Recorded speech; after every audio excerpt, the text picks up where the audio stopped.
श्री राम जय जय राम, श्री राम जय जय सीताराम। हम लोगों ने श्री रामचरितमानस में अरण्य कांड के 27वें दोहा तक पढ़े थे और इसमें हम लोग देखे थे कि किस तरह से शूर्पणखा जाकर के रावण के कान भरती है और रावण जो है यह निर्णय लेता है कि यह अधम शरीर है, तपस शरीर है और जो है इस शरीर से भगवान का भजन तो हो नहीं सकता है। अतः जाकर के भगवान के हाथों या तो मारा जाऊंगा या कोई राजकुमार होगा तो मैं उनसे जीत हासिल करूंगा। और यह सब सोच करके वह एक उपाय युक्ति सोचता है कि सीता हरण का उसके दिमाग में बात आती है। वह मारीच के पास आता है और मारीच पहले मना करता है, उपदेश देता है रावण को, लेकिन जब देखता है कि रावण जो है कुछ भी सुनने को तैयार नहीं है और अंततोगत्वा रावण तो मुझे मार ही देगा यदि इसकी मैं बात न माना, तो इससे अच्छा है कि भगवान राम के ही हाथ क्यों ना हम मरें, ताकि जो है मुझे परम पद भी मिल जाए, भगवान राम को देखना भी हो जाए और इस दुष्ट रावण से मैं बच भी जाऊं। तो आइए 26वां दोहा से हम लोग पढ़ते हैं। 27वां दोहा तक पढ़ लिए थे, लेकिन आज जो है और उसमें जो है मारीच ने एक बहुत अच्छी बात कही है। उस चौपाई को मैं सुनाना चाहूंगा जो हृदय में उसने अनुमान किया। तब मारीच हृदय अनुमाना, न वही विरोधे नहीं कल्याणा, शस्त्री मर्मी प्रभु सठ धनी, वैद बंदी कवि भानस गुनी। अर्थात शस्त्री शस्त्रधारी, भेद जानने वाला मर्मी, समर्थ व्यक्ति, स्वामी, मूर्ख, धनवान, वैद्य, भाट, कवि और रसोइया, इन व्यक्ति ऐसे लोगों से विरोध नहीं करना चाहिए। अब मारीच क्या मन ही मन सोच रहा है कि मम पाछे धर धावत धरे सरासनवान, फिर प्रभु ही बिलो क्यों धन्य नमो सम आन। धनुष बाण धारण किए हुए मेरे पीछे पीछे पृथ्वी पर पकड़ने के लिए दौड़ते हुए प्रभु को मैं फिर करके उल्टा फिर करके देखूंगा कि हमारे ये प्रभु श्री राम हैं। यह क्या धन्य भाग अपने आप को मारीच समझता है। और ये मारीच कौन है? वही मारीच है जो विश्वामित्र के यज्ञ में भगवान राम गए थे और उनने इस मारीच को मारा था। और यह मारीच वहां से 100 योजन अर्थात लगभग 400 जो है लगभग 400 कोस लगभग 1200 किलोमीटर दूर जाकर समुद्र के पार गिर गया था। और जहां पे गिरा था, चूंकि बिना फल का बाण प्रभु राम ने मारा था, और जहां पे ये मारीच समुद्र के किनारे गिरा था उस जगह का नाम पड़ा मारीच शीर्ष। उस जगह का नाम पड़ा मारीच शीर्ष, क्योंकि मारीच मरा नहीं था, बिना फल का बाण था, तो मारीच शीर्ष नाम पड़ा, जो आज जो है मॉरिशस के नाम से जाना जाता है। यह जानकारी हम सबको रखना चाहिए कि यह हमारे रामचरितमानस से ही जो है उद्दित होकर के मॉरिशस का नाम पड़ा है। उसका सही नाम मारीच शीर्ष है। तो देखिए, तेहि बन निकट दसानन गयऊं, तब मारीच कपट मृग भयऊं, अति विचित्र कछु बरन न जाई, कनक देह मनि रचित बनाई। जब रावण उस वन के, जिस वन में श्री रघुनाथ जी रहते थे, सीता जी रहती थी, लक्ष्मण जी रहते थे, वहां उसके निकट पहुंचा, तब मारीच कपट मृग बन गया।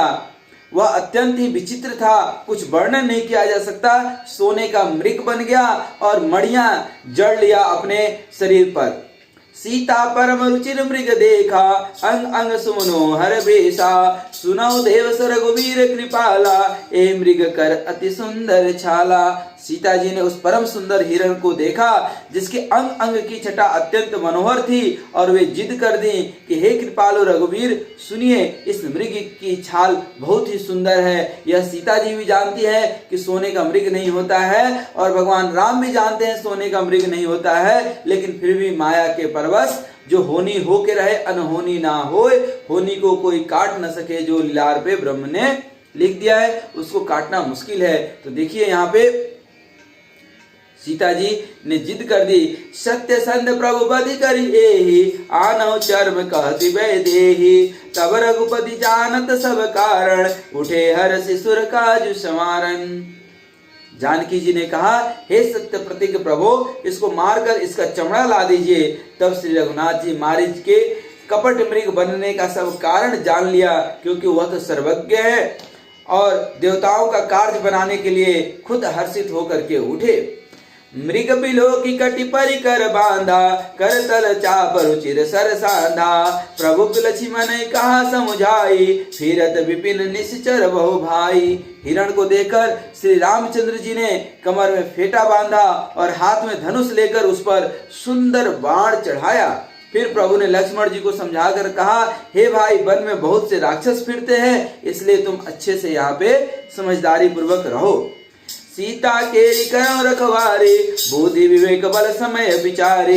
प्रभु है बिलो की चला मृग भाजी, ढाई राम सरासन साजी। तुम बुद्धि और विवेक के द्वारा बल और समय का विचार करके सीता जी की रखवाली करना। प्रभु को देखकर मृग भाग चला। श्री रामचंद्र जी भी धनुष चढ़ाकर उसके पीछे दौड़े।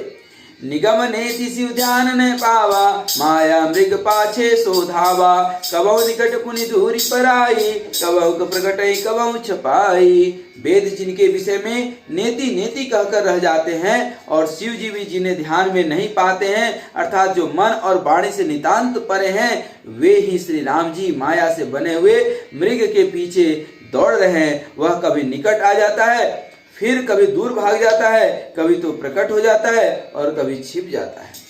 प्रकटत दूरत करत छल भूरी, ए विधि प्रभु आई गयो लय दूरी। तब तक राम कठिन सर मारा, धरनी परहु करी घोर पुकारा। इस प्रकार प्रकट होता है और छिपता हुआ तथा बहुत से छल करता हुआ वह प्रभु को दूर ले गया। तब श्री रामचंद्र जी ने निशाना साध कर कठोर बाण मारा, जिसके लगते ही वह घोर शब्द करके पृथ्वी पर गिर पड़ा। लक्ष्मण कर प्रथम लय नामा, पीछे सुमिर सिमन महु रामा। प्राण तजत प्रकट सी निज देहा, सुमिर सी राम समेत सनेहा। पहले लक्ष्मण जी का नाम लेकर उसने पीछे मन में श्री राम जी का स्मरण किया। प्राण त्याग करते समय उसने अपना राक्षसी शरीर प्रकट किया और प्रेम सहित श्री राम जी का नाम स्मरण किया। अंतर प्रेमता सुपहचाना, मुनि दुर्लभ गति दीन सुजाना। प्रभु श्री राम सर्वज्ञ हैं, उन्होंने उसके हृदय के प्रेम पहचान कर उसे अपना परम पद दे दिया, जो मुनियों को देते हैं। विपुल सुमन सुर बर सही, गावहीं प्रभु गुण गात। निज पद दीन असुर का, दिन बंधु रघुनाथ। जय श्री सीताराम। ऐसे हैं मेरे रघुनाथ, देवता बहुत से फूल बरसा रहे हैं, प्रभु के गुणों की गाथाएं जो है गा रहे हैं। श्री रघुनाथ जी ऐसे दिन बंधु है, उन्होंने असुर को भी अपना परम पद दे दिया। खल विधि तुरत फिरे रघुबीरा, सो चाप कर कटी तुनीरा। आरत गिरा सुनी जब सीता, कह लक्ष्मण सन परम सभीता। दुष्ट मारीच को मारकर श्री रघुवीर तुरंत लौट पड़े। हाथ में धनुष और कमर में तरकस शोभा दे रहा है। इधर जब सीता जी ने दुख भरी बाणी अर्थात मरते समय मारीच की हा लक्ष्मण की आवाज सुनी, तो वे बहुत ही भयभीत होकर लक्ष्मण जी से कहने लगी, जाहु बेगी संकट अति भ्राता। लक्ष्मण भी कहा सुनु माता, भ्रिकुटी विलास सृष्टि लय होई। सपने हो संकट पर की सोई। तुम शीघ्र जाओ, तुम्हारे बड़े भाई संकट में हैं, ऐसा माता सीता जी ने कहा। लक्ष्मण जी हंसकर कहा, हे माता सुनो, जिनके भ्रिकुटी विलास भौं के इशारे से पूरी सृष्टि जो है लय और प्रलय हो सकती है, वे श्री राम जी क्या कभी स्वप्न में भी किसी संकट में पड़ सकते हैं? मरम बचन जब सीता बोला, हरि प्रेरित लक्ष्मण मन डोला। बन दिशि देव सौंपी सब काहू, चले जहां रावण ससिरा हो। इस पर जब सीता जी ने कुछ मर्म वचन, हृदय चुभने वाले वचन कहने लगी, तब भगवान की प्रेरणा से लक्ष्मण जी का मन भी चंचल हो उठा। वे श्री सीता जी को वन और दिशाओं के देवताओं को सौंपकर वहां चले जहां रावण रूपी चंद्रमा के लिए राहु रूप श्री राम जी थे। सुनि बिचत स्कंदर देखा, आवा निकट जति के वेशा। जाके डर सुर असुर डेराही, निशिन निद दिन अन्न न खाही। रावण सुना मौका देखकर सन्यासी के वेश में श्री सीता जी के समीप आया। यति के भेष में, सन्यासी के भेष में, जिसके डर से देवता और दैत्य तक इतना डरते हैं कि रात को नींद नहीं आती और दिन में भरपेट भोजन नहीं खाते। सो 10 शीस स्वान की नाई, इत उत चितई चला बढ़ियाई, इमि कुपंद पग देत खगेशा, रहना तेज तन बुद्धि बल लेशा। वही 10 सिर वाला रावण कुत्ते की तरह इधर उधर ताकता हुआ बढ़ियाई चोरी के लिए चला। कागभूषुंडी जी कहते हैं, हे गरुड़ जी, इस प्रकार कुमार्ग पर पैर रखते ही शरीर में तेज तथा बुद्धि एवं बल का लेस भी नहीं रह जाता है। जिस तरह से कुत्ते सुनसान पा करके बर्तन में अर्थात भाड़ों में मुंह डालकर कुछ चुरा लेते हैं, वैसे ही रावण भी वहां चला। नाना विधि करी कथा सुहाई, राजनीति भय प्रीति दिखाई, कह सीता सुनी जति गोसाई, बोले हो बचन दुष्ट की नाई। रावण ने अनेकों प्रकार की सुहावनी कथाएं रचकर सीता जी को राजनीति, भय और प्रेम दिखलाया।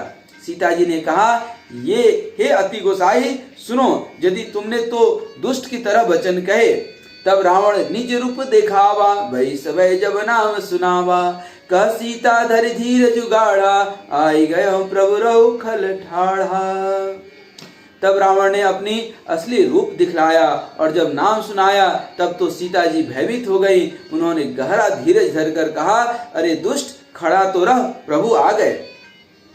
जिमि हरि भूदई क्षुद्र सस चाहा, भय शिकाल बस निश्चर नाहा, सुनत वचन 10 शीस रिसाना, मन मोह चरण बंदी सुख माना। जैसे सिंह की स्त्री को तुच्छ खरगोश चाहे, वैसे ही अरे राक्षस राज, तू मेरी चाह करके काल के बस में हुआ है। ये वचन सुनते ही रावण को क्रोध आ गया, परंतु मन में उसने सीता जी के चरणों की वंदना करके सुख माना। क्रोधवंत तब रावण लिन से रथ बैठाई, चला गगनपति आतुर भय, रथ हाँ की न जाय, जय श्री सीताराम। फिर क्रोध में भरकर रावण ने सीता जी को रथ पर बैठा लिया और वह बड़ी उतावली के साथ आकाश मार्ग से चला, किंतु डर के मारे उससे रथ हाँका नहीं जाता है। हाँ जग एक वीर रघुराया, कहीं अपराध विसारे हुदाया, आरती हरण शरण सुखदायक, हा रघुकुल सरोज दिन नायक। सीता जी विलाप कर रही थी, हा जगत के स्वामी आदित्य वीर श्री राम श्री रघुनाथ जी, आपने किस अपराध से मुझ पर दया भुला दी। हे दुखों को हरने वाले, हे शरणागत को सुख देने वाले, हे रघुकुल रूपी कमल के सूरज, हा लक्ष्मण तुम्हारे नहीं दोषा, सो फल पायो किन्यो रोषा, विविध विलाप करती वैदेही, भूरी कृपा प्रभु दूरी स्नेही। हाँ लक्ष्मण, तुम्हारा दोष नहीं है, इसलिए नहीं है क्योंकि तुमने तो लक्ष्मण रेखा खींचा ही था। लक्ष्मण रेखा जब जब जहां पे कोई स्त्री लांग जाती है, अपने सीमा के पार जाती है, तब उसके साथ गलत होता है, हुआ है और होता रहेगा। इसलिए यह निवेदन है कि जब भी हम लोग कोई कार्य करें तो लक्ष्मण रेखा को पार न करें, अतिशयोक्ति न हो। तो देखिए, जब माता सीता लक्ष्मण रेखा पार करने से न बची तो सामान्य मनुष्य किस गिनती में आते हैं। मैंने क्रोध किया, उसका फल पा लिया, लक्ष्मण तुम्हारा दोष नहीं है। श्री जानकी जी बहुत प्रकार से विलाप कर रही हैं। प्रभु की कृपा तो बहुत है, परंतु वे स्नेही प्रभु बहुत दूर रह गए। विपत्ति मोहरी के प्रभु है सुनावा, पुरोडास चहरा सब खावा, सीता के विलाप सुनी बारी, भय चराचर जीव दुखारी। प्रभु को मेरी यह विपत्ति कौन सुनावे। यज्ञ के अन्न को गधा खाना चाहता है। सीता जी की भारी विलाप सुनकर जड़ चेतन सभी जीव दुखी हो गए। गिदराज सुनी आरत बानी, रघुकुल तिलक नारी पहचानी, अधम निशाचर लीने जाई, जिमि मलेच बस कपिला गाई। गिरिधराज जटायु ने सीता जी की दुख भरी वाणी सुनकर पहचान लिया कि रघुकुल तिलक श्री रामचंद्र जी की पत्नी है। उसने देखा कि नीच राक्षस इनको बुरी तरह यहाँ से ले जा रहा है, जैसे कपिला गाय मलेच्छ के पाले पड़ गई हो। सीते पुत्री कर जनि त्रासा, करियहु जातु धान कर नासा, धावा क्रोधवंत खग कैसे, छूटे पवि पर्वत कहूँ जैसे। वह जटायु बोला हे सीते पुत्री, भय मत कर, मैं इस राक्षस का नाश करूंगा। यह कहकर वह पक्षी क्रोध में भरकर कैसे दौड़ा, जैसे पर्वत की ओर वज्र छूटता हो। रे रे दुष्ट ठाड़ खिन मोही, निर्भय चले सिन जानहि मोही। आवत देख शांत समाना, फिर दस कंदर कर अनुमाना। उसने ललकार करके कहा, रे रे दुष्ट, खड़ा क्यों नहीं होता? निडर होकर के चल दिया, मुझे तूने नहीं जाना। उसको यमराज के सामने आता हुआ देखकर रावण घूमकर मन में अनुमान करने लगा कि मैं नाग की खगपति होई, मम बल जान सहित पति सोई। जाना जरठ जटायु एहा, मम कर तीरथ छाड़ यही देहा। यह या तो मैनाक पर्वत है या पक्षियों का स्वामी गरुड़, पर वह गरुड़ तो अपने स्वामी विष्णु सहित मेरे बल को जानता है। कुछ पास आने पर रावण ने उसे पहचान लिया और बोला, यह तो बूढ़ा जटायु है, यह मेरे हाथ रूपी तीर्थ में शरीर छोड़ेगा। सुनत गीत क्रोधातुर धावा, कह सुन रामन मोर सिखावा। तजी जान की कुशल की जाहू, नाही तस होहि बहुबाहु। यह सुनते ही गिद्ध क्रोध में भरकर बड़े वेग से दौड़ा और बोला, रावण, मेरी सिखावन सुन। जानकी जी को छोड़कर कुशल पूर्वक अपने घर चला जा, नहीं तो हे बहुत भुजाओं वाले, ऐसा होगा कि राम रोष पावक अति घोरा, हो वही सकल सलभ कुल तोरा। उतर न देत दशानन जोधा, तब वही गिद्ध धावा करि क्रोधा। श्री राम जी के क्रोध रूपी अत्यंत भयानक अग्नि में तेरा सारा वंश पतिंगा होकर भस्म हो जाएगा। योद्धा रावण कुछ उत्तर नहीं देता, तब गिद्ध क्रोध करके दौड़ा। धरि कच बिरत किन मय गीरा, सीतहि राखी गिद्ध पुनि फीरा। चोचना मारि बिदारे सिदेहि, दंड एक वही मूर्छा तेहि। उसने रावण के बाल पकड़कर उसे रथ के नीचे उतार दिया। रावण पृथ्वी पर गिर पड़ा। गिद्ध सीता जी को एक ओर बैठाकर फिर लौटा और चोंचों से मार मार कर रावण के शरीर को विदीर्ण कर दिया। उसे एक घड़ी के लिए मूर्छा आ गई। तब सक्रोध निश्चर खिसियाना, काढ़े से परम कराल कृपाणा। काटे सी पंख पराखक धरनी, सुमिरि राम करी अद्भुत करनी। तब खिसियाए हुए रावण ने क्रोध युक्त होकर अत्यंत भयानक कटार निकाली और उससे जटायु के पंख काट डाले। पक्षी जटायु श्री राम जी की अद्भुत लीला का स्मरण करके पृथ्वी पर गिर पड़ा। सीतहि जान चढ़ाई बहोरी, चला उताइल त्रास न थोरी। करती विलाप जाति नव सीता, व्याध विवश जनु मृगी सभीता। सीता जी को फिर रथ पर चढ़ाकर रावण बड़ी ही जल्दबाजी के साथ चला। उसे भय कम न था। सीता जी आकाश में विलाप करती हुई जा रही हैं, मानो व्याध के बस में पड़ी हुई जाल में फंसी हुई कोई भयभीत हिरणी हो। क्योंकि रावण ने जटायु जी को मार दिया। और किससे मारा?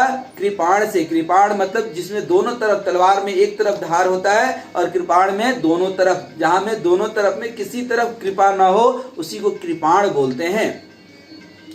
सीतहि जान चढ़ाई बहोरी, चला उताइल त्रास न थोरी। करति विलाप जाति नव सीता, व्याध विवश जनु मृगी सभीता।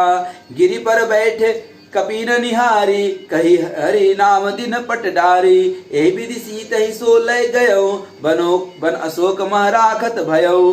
पर्वत पर बैठे हुए बंदरों को देखकर सीता जी ने हरि नाम लेकर वस्त्र डाल दिया। इस प्रकार वह सीता जी को ले गया और उन्हें अशोक वन में जा रखा। हारि पराखल बहुविधि, भय अरु प्रीति दिखाई। तब अशोक पादप तर, राखसी जतन कराई। जय श्री सीताराम। सीता जी को बहुत प्रकार से भय और प्रीति दिखलाकर जब वह दुष्ट हार गया, तब उन्हें यत्न करा के अशोक वृक्ष के नीचे रख दिया। सब व्यवस्था कर करके अशोक वृक्ष के नीचे उनको रहने के लिए दे दिया स्थान।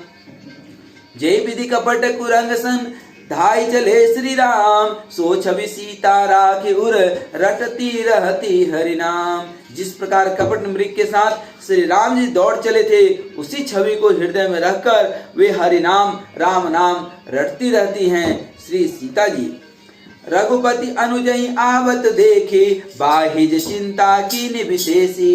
जनक सुता परिहरहु अकेली, आयहु तात वचन मम पेली। इधर से रघुनाथ जी ने छोटे भाई लक्ष्मण जी को आते देखकर बाह्य रूप में बहुत चिंता की और कहा, हे भाई, तुमने जानकी जी को अकेले छोड़ दिया और मेरी आज्ञा का उल्लंघन कर यहाँ चले आए। निश्चर निकर फिरई बन माही, मम मन सीता आश्रम नाही। गई पद कमल अनुज कर जोरी, कहु नाथ कछु मोहि न खोरी। राक्षसों के झुंड वन में फिरते रहते हैं, मेरे मन में ऐसा आता है कि सीता आश्रम में नहीं है। छोटे भाई लक्ष्मण जी ने श्री राम जी के चरण कमलों को पकड़कर हाथ जोड़कर कहा, हे नाथ, मेरा कुछ भी दोष नहीं है। अनुज समेत गए प्रभु तावा, गोदावरी तट आश्रम जहमा। आश्रम देखी जानकी हीना, भय विकल जस प्राकृत दीना। लक्ष्मण जी सहित प्रभु श्री राम जी वहां गए जहां गोदावरी के तट पर उनका आश्रम था। आश्रम को जानकी जी से रहित देखकर श्री राम जी साधारण मनुष्य की भांति व्याकुल, दीन और दुखी हो गए।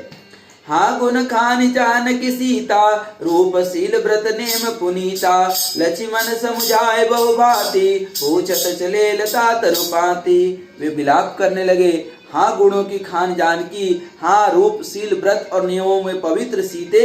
लक्ष्मण जी ने बहुत प्रकार से समझाया श्री राम जी को।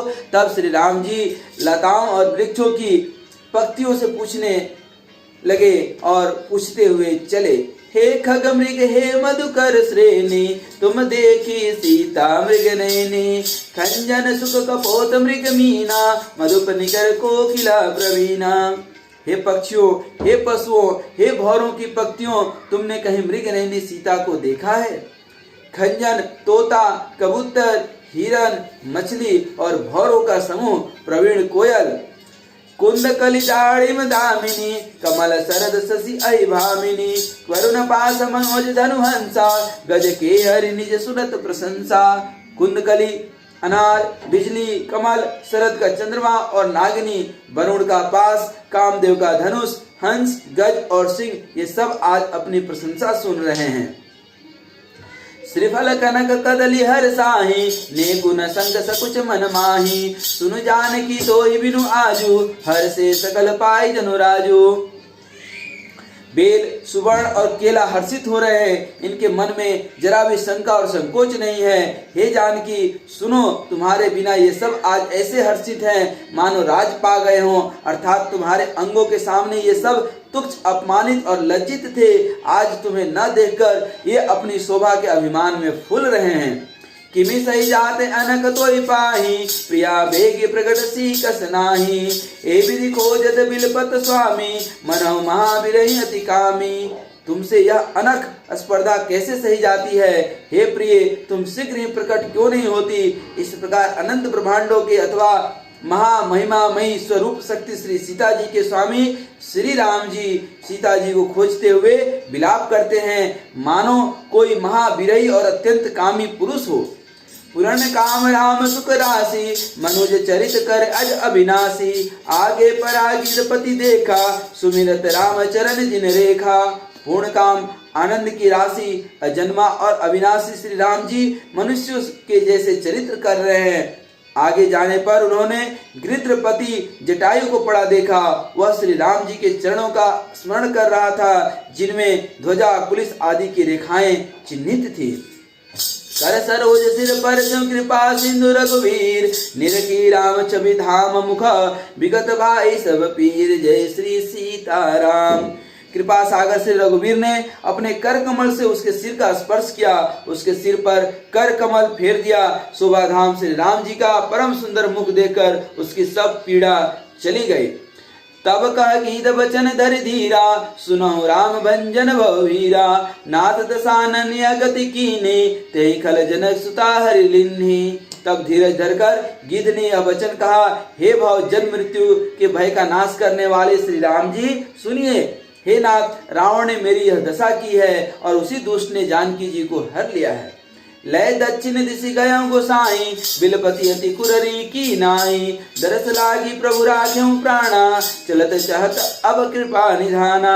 हे गोसाई, वह उन्हें लेकर दक्षिण दिशा को गया है। सीता जी कुररी की तरह अत्यंत विलाप कर रही थी। हे प्रभु, मैंने आपके दर्शनों के लिए ही प्राण रोके थे। हे कृपा निधान, अब ये चलना ही चाहता है। राम का तनु राखो ताता, मुख मुस्काई कहीं जही बाता। जाकर नाम मरत मुख आवा, अधमो मुकुत होई श्रुति गावा। श्री रामचंद्र जी ने कहा, हे तात, शरीर को बनाए रखिए। तब उसने मुस्कुराते हुए मुंह से यह बात कही, मरते समय जिनका नाम मुख में आ जाने से महान पापी भी मुक्त हो जाता है, ऐसा वेद गाते हैं। सोमम लोचन गोचर आगे, राघव देहनाथ कहीं खागे। जल भरि नयन कहीं रघुराई, तात कर्म निज ते गति पाई। वही आप मेरे नेत्रों के विषय होकर सामने खड़े हैं। हे नाथ, अब मैं किस कमी की पूर्ति के लिए देह को रखूं। नेत्रों में जल भरकर श्री रघुनाथ जी कहने लगे, हे तात, आपने अपनी श्रेष्ठ कर्मों से गति पाई है। परहित बस जिनके मन माही, तिन कहूँ जग कुछ दुर्लभ नाही। तनु तजी तात जाओ मम धामा, देहू का तुम पूरन कामा। जिनके मन में दूसरे का हित बसता है, समाया हुआ रहता है, परोपकार जो है धर्म का मूल है, उनके लिए जगत में कुछ भी दुर्लभ नहीं है। हे तात, शरीर छोड़ करके आप मेरे परम धाम में जाइए। मैं आपको क्या दूं, आप तो पूर्ण काम है, सब कुछ पा चुके हैं। सीता हरण तात जनी कहूँ पिता सन जाय, जो मैं राम तकुल सहित कहीं दसानन आए। जय श्री सीताराम। हे तात, सीता हरण की बात आप जाकर पिताजी से न कहिएगा। यदि मैं राम हूँ तो 10 मुख रावण कुटुंब सहित वहां आकर स्वयं ही कहेगा। गीत देहत जी धरि हरि रूपा, भूषण बहुपट पीते अनूपा। श्याम गात विशाल भुज चारी, स्तुति करत नयन भरि बारी। जटायु ने गिद्ध की देह त्याग कर हरि का रूप धारण किया और बहुत से अनुपम दिव्य आभूषण और दिव्य पीताम्बर पहन लिए। श्याम शरीर है, विशाल 4 भुजाएं हैं और नेत्रों में प्रेम तथा आनंद के आंसुओं का जल भर करके वह जटायु स्तुति कर रहा है। जय राम रूप अनुप निर्गुण, सगुन गुण प्रेरक सही। 10 शीस बाहु प्रचंड खंडन, चंड सर मंडन मही। पाथोदगात सरोज मुख राजीव आयत लोचनम। नित नौमि राम कृपाल बाहु, विशाल भव भय मोचनम। हे राम जी, आपकी जय हो। आपका रूप अनुपम है, आप निर्गुण है, सगुण है और सत्य ही गुणों के प्रेरक हैं। 10 सिर वाले रावण के प्रचंड भुजाओं को खंड खंड करने के लिए प्रचंड बाण धारण करने वाले, पृथ्वी को सुशोभित करने वाले, जल युक्त मेघ के समान श्याम शरीर वाले, कमल के समान मुख और कमल के समान विशाल नेत्रों वाले, विशाल भुजाओं वाले और भव भय से छुड़ाने वाले कृपालु श्री राम जी, मैं नित्य नमस्कार करता हूँ। बल प्रमेय मनादि मद व्यक्तमेकम गोचरम, गोविंद गोपर गुदंधर विज्ञान घन धर निधरम। जे राम मंत्र जपंत संत अनंत जन मन रंजनम। नित नौमि रामय काम प्रिय कामादि खरदल गंजनम। आप अपरिमित बल वाले हैं, अनादि अजन्मा अव्यक्त निराकार एक अगोचर अलक्ष्य गोविंद, वेद वाक्यों द्वारा जानने योग्य, इंद्रियों से अतीत, जन्म मरण सुख दुख हर्ष शोक आदि द्वंद्वों को हरने वाले, विज्ञान की घन मूर्ति और पृथ्वी के आधार हैं। हे रामपति, आप वेद के आधार हैं, विज्ञान की घन मूर्ति और पृथ्वी के आधार है। जो संत राम मंत्र को जपते हैं, उन अनंत सेवकों को मन को आनंद देने वाले, उन निष्काम जनों के प्रेमी अथवा उन्हें प्रिय तथा काम आदि दुष्ट वृत्तियों के दल का दलन करने वाले श्री राम जी, मैं आपको नित्य नमस्कार करता हूँ। जय श्रुति निरंजन ब्रह्म व्यापक बिरज अज कही गावही। करे ध्यान ज्ञान विराग जोगे अनेक मुनि जहि पावही। सो प्रकट करुणा कंद शोभा वृंद अग जग मोहई। मम हृदय पंकज भृंग अंग अनंग बहु छवि सोहई। जिनकी श्रुतियां निरंजन माया से परे ब्रह्म व्यापक निर्विकार और जन्म रहित कहकर गान करती है, मुनि जी ने ध्यान ज्ञान वैराग्य और योग आदि अनेक साधन करके पाते हैं, वे ही करुणाकंद शोभा के समूह स्वयं श्री भगवान प्रकट होकर जड़ चेतन समस्त जगत को मोहित कर रहे हैं। मेरे हृदय कमल के भ्रम रूप के अंग अंग में बहुत से कामदेवों की छवि शोभा पा रही है। जो अगम सुगम स्वभाव निर्मल असम सम शीतल सदा पश्यन्ति जंग जोगी जतन करि करत मन को बस सदा सो राम रमा निवास संतत दास बस त्रिभुवन धनी मम उर बसौ सो समन संसृति जासु कीर्ति पावनी। जो अगम और सुगम है, निर्मल स्वभाव है, विषम और सम है और सदा शीतल मन में और इंद्रियों को सदा बस में करते हुए योगी बहुत साधन करने पर जिन्हें देख पाते हैं, वे तीनों लोगों के स्वामी राम निवास श्री राम जी निरंतर अपने दासों के बस में रहते हैं। वे ही मेरे हृदय में निवास करें जिनकी पवित्र कीर्ति आवागमन को मिटाने वाली है। अबिरल भगति मांगी बर गिद गयऊँ हरिधाम ते की क्रिया जथोचित निज कर कीन्ही राम। बोलिए जय श्री राम जय श्री राम जय श्री राम जय जय श्री राम जय श्री राम जय राम जय जय राम जय श्री राम जय जय श्री सीताराम।